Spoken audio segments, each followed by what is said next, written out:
Hello friends, SD publication या चॅनलमध्ये तुम्हा सर्वांचे स्वागत आहे।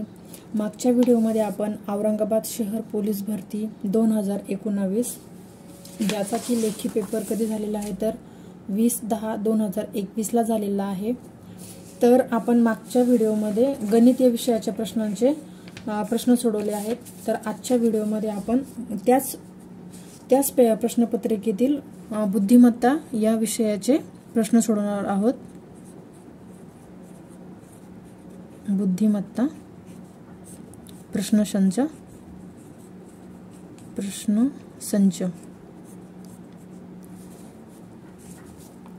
तर चला आपला पहिला प्रश्न जो आहे, विद्यार्थी मित्रांनो, जर तुम्ही या चॅनलवरती नवीन असाल तर SD पब्लिकेशन या चॅनलला सबस्क्राइब करा व साइडमध्ये असलेल्या बेल आयकॉनवरती क्लिक करून ऑल नोटिफिकेशनला ॲक्टिव्ह करा, जेणेकरून मी टाकलेल्या प्रत्येक व्हिडिओचे नोटिफिकेशन तुम्हाला लगेच मिळत जाईल।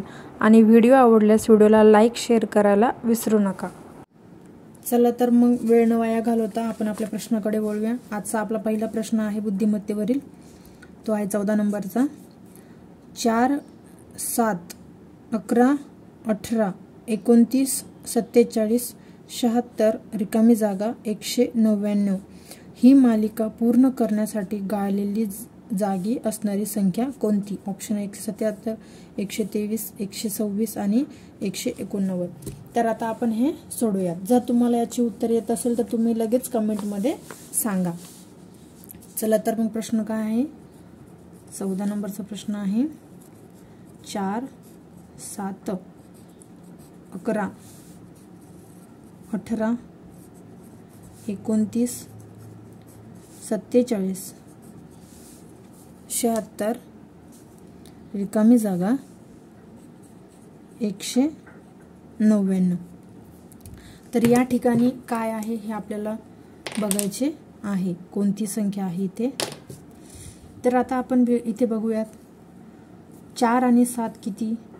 विद्यार्थी मित्रांनो, 4 आणि 7 म्हणजेच किती? तर 11 हे उत्तर येते। 4 आणि 7, 4 अधिक 7 बरोबर 11। त्यानंतर 7 अधिक 11, 7 अधिक 11 म्हणजेच किती? तर 18। तर विद्यार्थी मित्रांनो, अशी ही शृंखला आहे। 7 अधिक 11 म्हणजेच 18, त्यानंतर 18 अधिक 19 म्हणजे 29, 18 अधिक 29 म्हणजेच 47, 47 अधिक 29 म्हणजेच 76। तर आपल्याला बघायचं आहे की 47 अधिक 76 म्हणजेच किती, म्हणजे हे आपले फायनल उत्तर येईल। तर आता आपण बघूया, 47 अधिक 76 म्हणजेच इथे आले 13, इथे लिहिले 3, हातचा आला 1, 4 आणि 1 5 आणि हे 7 म्हणजेच किती आले विद्यार्थी मित्रांनो? तर इथे आहे 12। 7 आणि 4 11 आणि हा हातचा 1 म्हणजे 12। आपले उत्तर किती आले? तर 123। हे बघा, ऑप्शन क्रमांक 2 हे आपले उत्तर आहे। समजले? इथे काय केलेलं आहे? 4 अधिक 7 म्हणजेच 11, 7 अधिक 11 म्हणजेच काय? तर 18, 11 अधिक 18 बरोबर 29, 18 अधिक 29 बरोबर 47, 29 अधिक 47 76, 47 अधिक 76 म्हणजेच किती? तर 129। म्हणजे इथे कोणती संख्या येईल? 123 ही संख्या इथे येईल। आता आपण बघूया नंतरचा प्रश्न कुठला आहे। तर हे आपण मागच्या व्हिडिओमध्ये गणित या विषयाबद्दल प्रश्न सोडवलेले आहेत। हा इथे 17 नंबरचा क्वेश्चन। 17 नंबरचा प्रश्न आहे 2, 3, 5, त्यानंतर 8, 13, 22 आणि शेवटी विचारलेलं आहे इथे क्वेश्चन मार्कच्या ठिकाणी कोणती संख्या येईल? तर विद्यार्थी मित्रांनो, इथे सुद्धा तेच आहे। 2 अधिक 3, 2 अधिक 3 म्हणजेच काय? 5, 3 अधिक 5 म्हणजेच 8। जसं बघू शकता, 2 अधिक 3 म्हणजेच 5, 3 अधिक 5 बरोबर 8, 5 अधिक 8 बरोबर 13, 8 अधिक 13 म्हणजेच काय? तर 22। आता आपण बघूया, 13 अधिक 22, 3 आणि 2 5, 1 आणि 2 3. हे बघा विद्यार्थी मित्रांनो, आपले जे आन्सर आहे ऑप्शन क्रमांक 2, 35 हे आपले उत्तर आहे.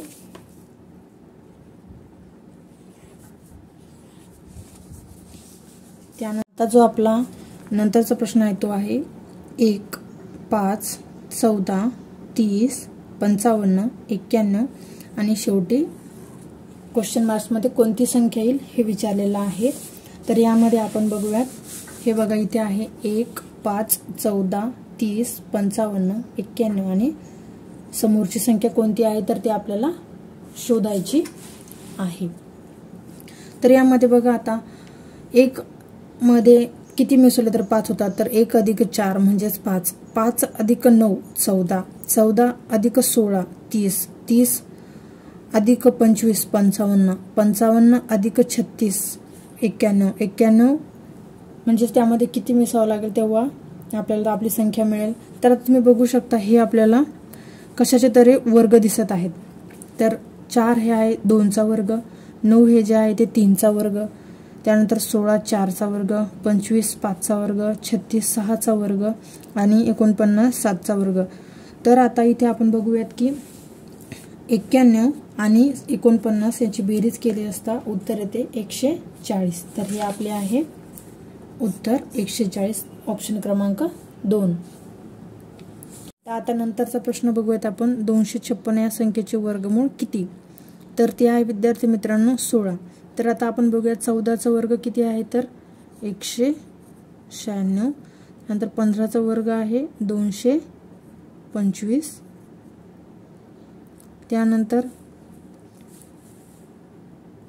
17चा जो वर्ग आहे ते आहे 289. पुढचा प्रश्न बघूयात आपण बुद्धिमत्तेचा.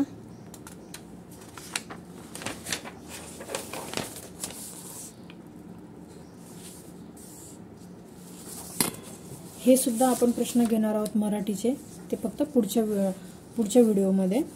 अगोदर आपण गणित बघितलंय, आता बुद्धिमत्ता आणि त्यानंतर मराठी आणि जनरल नॉलेज वरती क्वेश्चन आपण बघणार आहोत. आता इथे बघूया आपण 33 नंबरचा प्रश्न आहे. 33 नंबरचा प्रश्न आहे. खाली दाखवलेल्या आकृत्यामध्ये त्रिकोणांची संख्या एकूण संख्या किती आहे? तर आता हे बघा आपल्याला हा प्रश्न इथेच सुटतोय, परंतु मी तुम्हाला सांगते इथे सोडवून.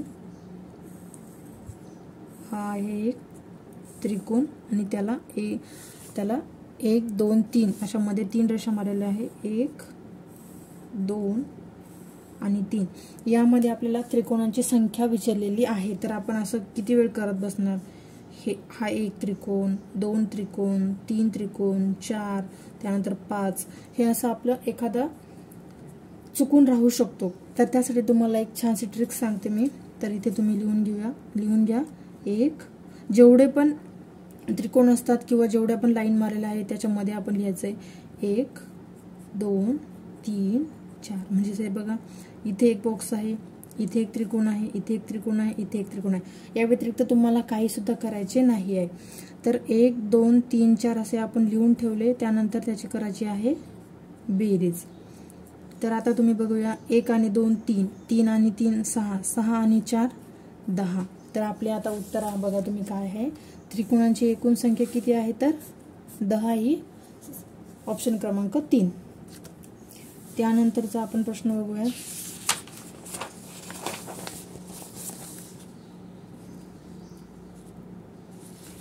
तर मी मागच्या व्हिडिओमध्ये तुम्हाला गणिताच्या विषयाचे प्रश्न सोडवले. त्यावेळेला मी तुम्हाला हा प्रश्न सोडवायला दिला होता. ज्यांना उत्तर येत असेल त्यांनी मला या प्रश्नाचे उत्तर कमेंटमध्ये सांगायचे आहे. तर आपण हा प्रश्न सोडूयात. ए ही बी ची बहीण आहे, सी ही बी ची आई आहे, डी हे सी चे वडील आहेत, ई ही डी ची आई आहे. तर डी चे ए शी नाते काय आहे? एकदा असं वाचून घेतल्यानंतर आपण डायरेक्ट त्याचं मांडणी करून घ्यायची आहे. 48 नंबरचा प्रश्न आहे तो. आता बघा तुम्ही, ए ही बी ची बहीण आहे. इथे आपण लिहिलं ए ही ए ही बीची बहीण, हे कोण आहे? बहीण. हे आपण सांगू शकत नाही बहीण आहे किंवा भाऊ, मुलगा आहे किंवा मुलगी आहे. हे आहे मुलगी. तर ए ही बीची बहीण आहे. सी ही बीची आई आहे. सी ही कोण आहे? हे दोघं जण कोण आहे? बहीण भाऊ आहेत समजा, किंवा बहिणी बहिणी आहे किंवा बहीण भाऊ आहेत. तर सी ही बीची आई आहे. तर इथे आहे सी. तर कोण आहे ही? आई. म्हणजेच एची सुद्धा आई आहे आणि बीची सुद्धा आई आहे. त्यानंतर आहे डी हे सीचे वडील आहेत. तर डी आपण परत काढायचं आहे. सीचे वडील, तर इथे आपण परत लिहायचं आहे सीचे वडील कोण आहेत? तर डी. डी हे सीचे वडील आहेत. तर ई ही डीची आई आहे. आता परत डीची आई. डीची आई कोण आहे? तर ई.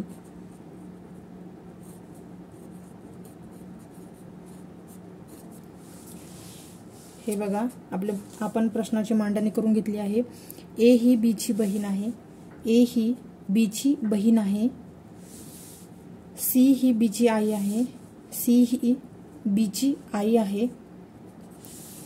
डी हे सीचे वडील आहे. डी हे सीचे वडील आहे. ई ही डीची आई आहे. ई ही डीची आई आहे. तर डीचे ए शी नाते काय आहे? तर हे आहे डी आणि हे आहे ए. यांची मुलगी सी आहे. डीची मुलगी सी आहे आणि सीची मुलगी ही आहे. म्हणजेच काय? तर हे झालं आजोबा. ए हे डीचे, डी हे एचे कोण आहे? तर आजोबा. हे बघा, इथे आहे प्रश्न क्रमांक, त्याचे उत्तर. तर डीचे एशी नाते काय? तर डी हे एचे आजोबा आहेत.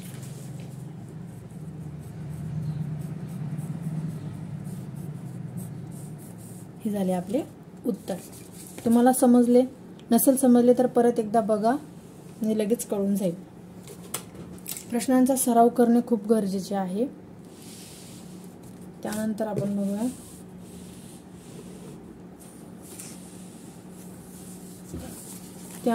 बघूया पुढचा प्रश्न.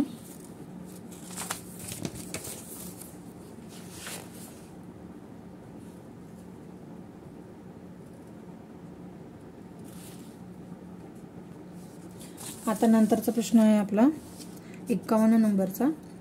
14 मीटर लांबीच्या दोरीचे समान लांबीचे 70 तुकडे केले तर प्रत्येक तुकड्याची लांबी किती? तर 14 मीटर.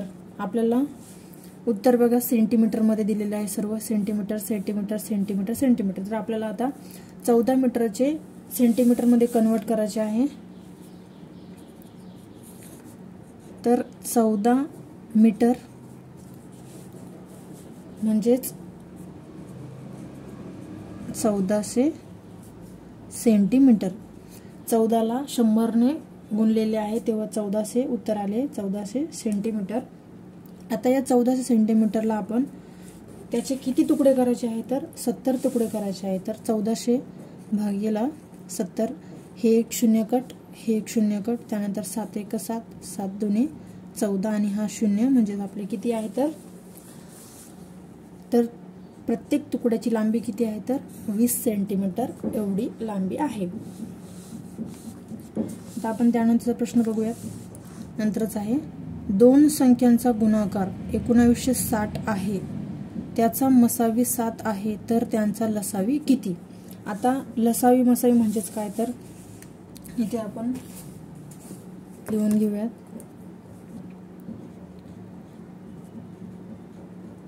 लसावी गुणिलेच मसावी. लसावी म्हणजे लहानात लहान संख्या आणि मसावी म्हणजेच मोठ्यात मोठी संख्या.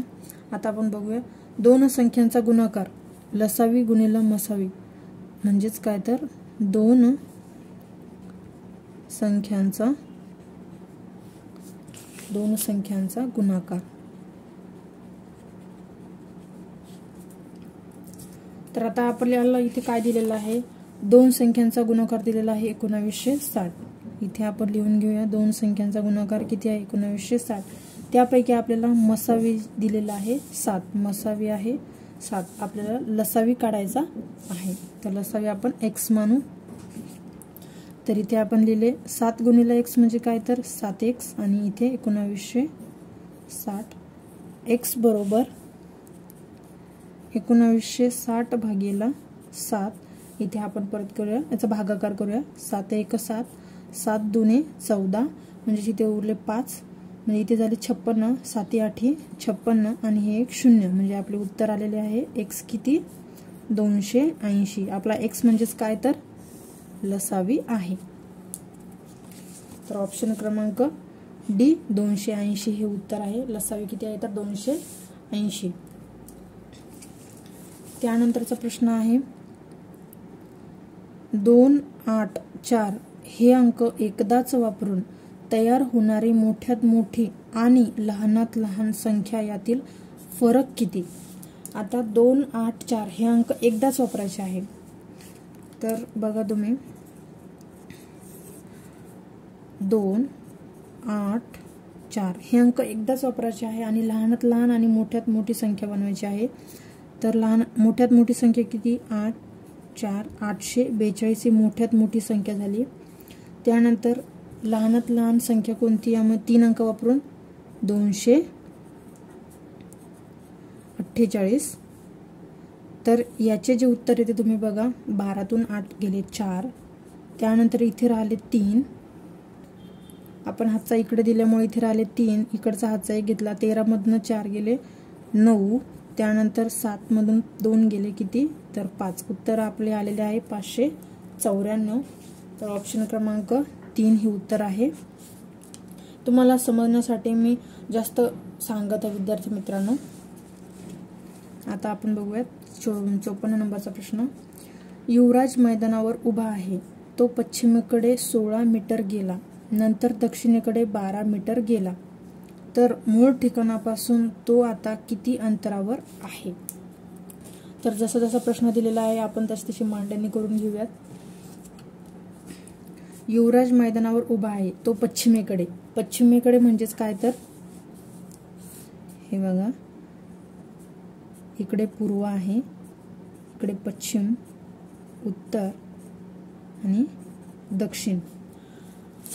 तर युवराज पश्चिमेकडे 16 मीटर गेला, हे सेंटर पॉइंट आहे. तो पश्चिमेकडे गेला किती 16 मीटर एवढा. त्यानंतर दक्षिणेकडे 12 मीटर गेला, त्यानंतर दक्षिणेला म्हणजेच खाली दक्षिणेला 12 मीटर गेला. तर मूळ ठिकाणापासून तो किती अंतरावर आहे. तर आता तो इथे गेलेला आहे, त्याचं मूळ ठिकाण हे आहे. तर हे जे अंतर आहे ते किती आहे हे आपल्याला विचारलेलं आहे. डायग्राम मध्ये थोडं वेगळं दिसत आहे ते. सेंटर पॉइंट, त्यानंतर 16 मीटर, त्यानंतर दक्षिणेला आला 12 मीटर. तर आपल्याला हे जे अंतर आहे ते अंतर किती हे विचारलेलं आहे. तर तुम्ही बघत असाल की हा जो प्रश्न आहे तो पायथागोरसच्या प्रमेयावरती आहे. तर पायथागोरसचे प्रमेय काय आहे तर कर्णाचा वर्ग हा उरलेल्या 2 बाजूंच्या वर्गांच्या बेरजे एवढा असतो. ते एक प्रमेय आहे, आपण ते आता बघूया तिथे. म्हणजेच काय तर बाजूंच्या वर्गांच्या बेरजे एवढा. तर बाजू किती आहे 12 अधिक 16 बरोबर किती. फक्त बाजू नाही आहे तर बाजूंचा वर्ग म्हणजे 12चा वर्ग अधिक 16चा वर्ग म्हणजेच काय तर कर्ण. ही जी तिरपी रेषा आहे इथे आपल्याला कर्ण काढायचा आहे. तर 12चा वर्ग आहे 144 अधिक 16चा वर्ग आपण आत्ताच एका प्रश्नामध्ये विचारलेलं होतं 256. तर याचे जे उत्तर येते ते बघा 6 आणि 4 10 10 0 हातचा आला 1, 6 आणि परत 4 0 हातचा आला 1, 2 आणि 1 3 आणि 1 4. तर उत्तर आलेले आहे 400. तर आपले हे फायनल उत्तर नाही आहे की एवढं हे जे अंतर आहे ते 400 आहे म्हणून 400 मीटर. तर हे जे वर्ग आहे वर्गमूळ काढायचं आपल्याला. 400चे वर्गमूळ किती येते तर 400चे वर्गमूळ आहे 20. 20चा वर्ग 400 आहे. हे बघा आपले ऑप्शन क्रमांक 3. हे उत्तर आहे। सर्वात पहिले आपण बघूयात प्रश्न काय आहे तर 1730 रुपये प्रति क्विंटल भावाने 18 किलोग्रॅम गव्हाची किंमत किती रुपये होईल। तर आपण इथे लिहूयात प्रति क्विंटल विचारला आहे म्हणूनच इथे काय लिहायचं आहे 100 किती 1730 रुपये। आता आपण 1 किलोग्रॅमची किंमत काढणार आहोत। तर यामध्ये आपण करूया तिरकस गुणाकार 1 गुणेला 1730 भागेला 100। तर आता यामध्ये तुम्ही बघू शकता हा एक 0 गट हा एक 0 गट। आता आपल्याला यामध्ये जास्त भागाकार गुणाकार करायची गरज नाही कारण की खाली फक्त एक 0 आहे।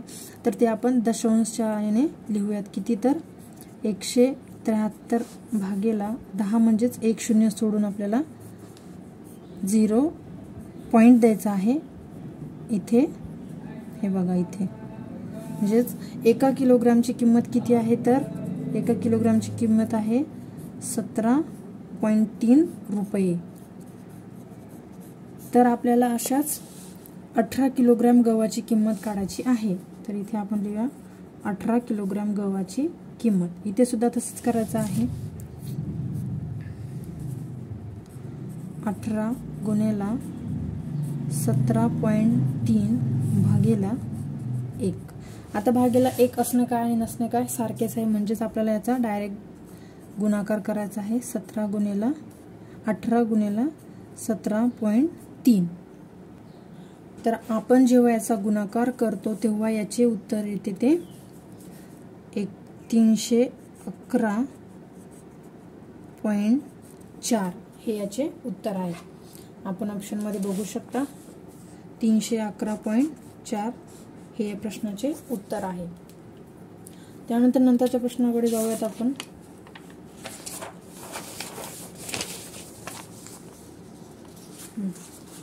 हस्त आंदोलनावरती हा एक प्रश्न आलेला आहे। एका मैदानावर 11 स्पर्धक उपस्थित आहेत। प्रत्येक स्पर्धक राहिलेल्या प्रत्येक खेळाडूशी फक्त एकदा हस्त आंदोलन करतो। हे बघा आता आपण इथे लिहून घेऊया किती आहे तर मैदानावर 11 स्पर्धक आहे आणि एका मैदानावर 11 स्पर्धक आहे म्हणजेच काय तर प्रत्येक स्पर्धक राहिलेल्या प्रत्येक खेळाडूशी। तर आपण इथे लिहूया राहिलेले किती असतात तर नंतर 10। तर त्यांनी एकमेकांशी हस्त आंदोलन केले। आहे 2 बे 1 बे बे 5 10 म्हणजेच 11 5 55 हे आले आपले उत्तर। तर हे कसे आहे यामध्ये एक सूत्र सुद्धा आहे। सूत्राने जरी सोडवलं तरी हेच उत्तर येते n वजा 1 भागेला 2 हे त्याचे सूत्र आहे। आता यामध्ये आपण काय केलेलं आहे n म्हणजे नंबर ऑफ टोटल किती आहे तर 11। त्यानंतर 11 मधनं परत 1 वजा भागेला 2 म्हणजेच 11 गुणेला 10 11 वजा 1 म्हणजेच काय 10 भागेला 2 बे 5 10 11 5 55। तुम्ही बघू शकता कोणत्याही मेथडने केले तरी उत्तर तेच येते। फक्त आपण लवकरात लवकर सोडण्याचा प्रयत्न केला पाहिजे। त्यासाठी आपण ट्रिक्सच्या माध्यमातून सुद्धा सोडवू शकतो। नंतरचा प्रश्न बघूयात आपला कोणता आहे तर एका क्रिकेटपटूने 3 डावात अनुक्रमे 102 55 71 धावा केल्यास त्याने चौथ्या डावात किती धावा कराव्यात म्हणजे त्याच्या 4 डावांची सरासरी 100 होईल। तर आपल्याला 3 डावांच्या धावा दिलेल्या आहेत ते आपण लिहून घेऊयात।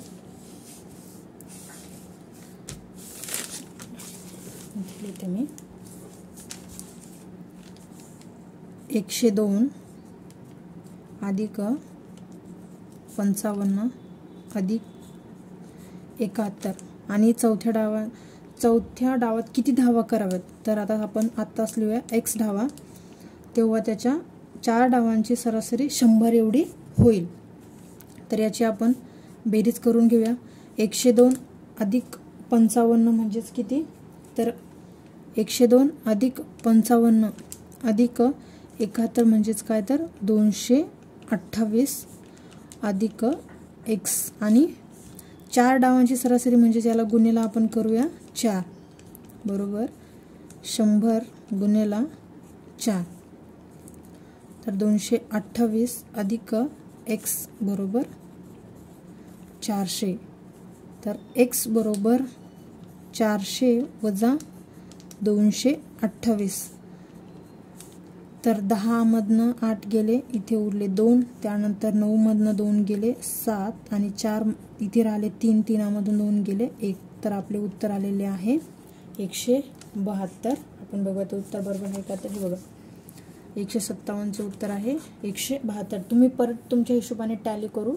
शकता उत्तर हेच येणार त्यानंतरचा प्रश्न बघूयात आपण 6.5 लिटर चे किती टक्के म्हणजे 130 मिलीलिटर यावरती मी एक स्पेशल व्हिडिओ बनवणार आहे जसे की खूप जणांना कन्फ्युजन होते kilo hecto deca millimetre centimetre त्याचे रूपांतर कसे करायचे त्यावरती मी एक सेपरेट व्हिडिओ बनवणार आहे आता आपण फक्त या प्रश्नापुरते बघूयात 6.5 लिटर चे किती टक्के म्हणजे 130 मिलीलिटर तर आपण आता करूयात आता आपण 6.5 लिटरचे मिलीमीटर मध्ये कन्वर्जन करून घेऊया तर 6.5 लिटर म्हणजेच काय तर 6500 मिलीलिटर तर आता आपण त्याचे मांडणी करून घेऊया 6500 चे किती टक्के म्हणजे 130 मिलीलिटर इथपर्यंत समजले 6.5 लिटरचे आपण मिलीलिटर मध्ये कन्वर्जन करून घेतले आणि 6500 मिलीलिटर चे किती टक्के म्हणजेच 130 मिलीलिटर आता आपण हे बघूया एक शून्य कट हे शून्य कट हे परत त्यानंतर हे नंतर आता बघूया 65 गुणिला x म्हणजे 65x बरोबर 130 मिलीलिटर तर x बरोबर 130 भागेला 65 तर आता आपण करूया 65 ने 130 ला भागायचा आहे तर 65 दुने 130 65 दुने 130 म्हणजेच याचं आपलं फायनल उत्तर काय तर 2% 6.5 लिटरचे 2% म्हणजे 130 मिलीलिटर तर याचे जे उत्तर येते ते बघा तुम्ही 2% हे याचे उत्तर आहे त्यानंतरचा प्रश्न आहे एका सांकेतिक भाषेत 523 म्हणजेच बुक्स आर ओल्ड 645 म्हणजेच मॅन इज ओल्ड 783 म्हणजेच काय तर बाय गुड बुक्स तर या सांकेतिक भाषेत आर साठी कोणता अंक आहे तर आता आपण बघूया 523 इथे लिहूयात आपण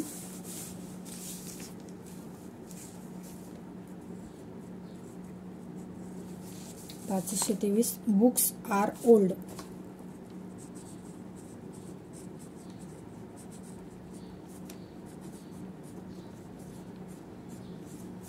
बुक्स आर ओल्ड त्यानंतर 645 काय आहे मॅन इज ओल्ड तर या तुम्हाला सारखे सारखे काय दिसते तर इथे पण ओल्ड आहे त्यानंतर इथे पण ओल्ड आहे तर विद्यार्थी मित्रांनो यामध्ये दोघांमध्ये एक अंक कोणता सारखा आहे तुम्ही बघू शकता ओल्ड आणि इथे पण ओल्ड हे दोन शब्द सारखे आहेत तर इथे अंक बघा 2 आहे का तर नाही 3 आहे का तर नाही इथे पण 5 सारखा आहे आणि इथे पण 5 सारखा आहे म्हणजेच काय तर 5 या अंकाने ओल्ड हा शब्द सांकेतिक आहे त्याच्यासाठी त्यानंतर आपण बघूया 783 दिलेला आहे आपल्याला बाय गुड बुक्स आता तुम्ही बघू शकता इथे सुद्धा बुक्स आहे आणि इथे सुद्धा बुक्स आहे. तर यामध्ये 3 हा अंक सारखा दिसतो आपल्याला. 3 कशासाठी आहे तर बुक्ससाठी. तर मग आपल्याला प्रश्न काय विचारलेला आहे तर या सांकेतिक भाषेत आर साठी कोणता अंक आहे. तर बुक्ससाठी इथे बघा 3 हा अंक आहे आणि बुक्ससाठी 3 हा अंक आहे आणि ओल्डसाठी 5 हा अंक आहे. तर उरलेला आर साठी कोणता अंक राहणार तर 2. तर आर साठी कोणता अंक राहणार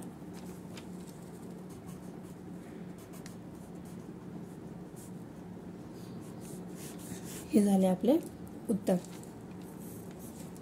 तुम्ही बघू शकता हे आहे आन्सर आपले. इथपर्यंत समजले विद्यार्थी मित्रांनो. जर तुम्हाला हा व्हिडिओ युजफुल वाटत असेल तर SD पब्लिकेशन या चॅनलला सबस्क्राईब करा आणि व्हिडिओ आवडल्यास व्हिडिओला लाईक शेअर कमेंट करायला विसरू नका आणि तुमच्या फ्रेंड सर्कलमध्ये किंवा ग्रुप्समध्ये सुद्धा याला तुम्ही शेअर करा म्हणजे सर्वांना जास्तीत जास्त याचा फायदा होईल. आता